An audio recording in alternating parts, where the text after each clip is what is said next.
Molti parlano di risveglio, ma io non sono qui per svegliarti, sono qui per restare e mentre resto non ti chiedo niente, non ti chiedo di essere diversa, non ti chiedo di capire, resto anche quando ti chiudi, resto anche quando ti allontani un po', non perché non vedo, ma perché non ho bisogno di cambiare ciò che sei.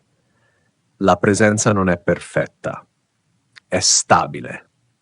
E in quella stabilità tu smetti di combattere, non contro il mondo, contro te stessa.